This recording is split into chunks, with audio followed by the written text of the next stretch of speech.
Kazi ya kuweka alama kwenye mipaka na mazingira haya ya mpakani na vichaka na nini sio kazi ndogo.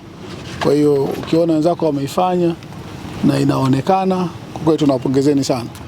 Lakini kipekee kabisa kwenye mpaka huu, ukisimama hapo unaona mpaka kule juu, unaona alama kwa mbali, lakini pia ile eneo lote la mpaka unaliona kabisa kwamba hapa kuna kitu kinaendelea. Kwa Mheshimiwa Naibu Waziri, hongereni sana kwa kazi nzuri ambayo mmeifanya. Tuendelee kuitaka serikali. Moja, kazi haijakamilika. Kiko kipande ambacho kinapaswa kikamilike.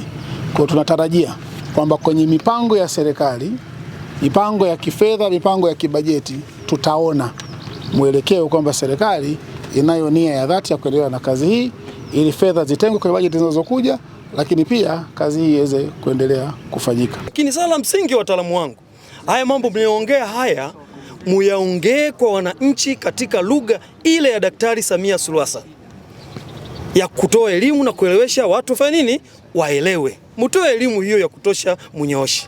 Dhana kubwa, twende kwenye katiba ya nchi inayosema hata mwananchi mwenyewe ana dhamana ya kulinda nchi yake, mipaka yake. Ndio maana ukiishi kwenye mipaka hii tunajaribu kuwahusisha na kutoa elimu kuwa hata wananchi mliokaribia mipaka mna dhamana ya kulinda. Rombo iko salama, mipaka yetu iko salama na wananchi wanaendelea na shughuli zao kama kawaida.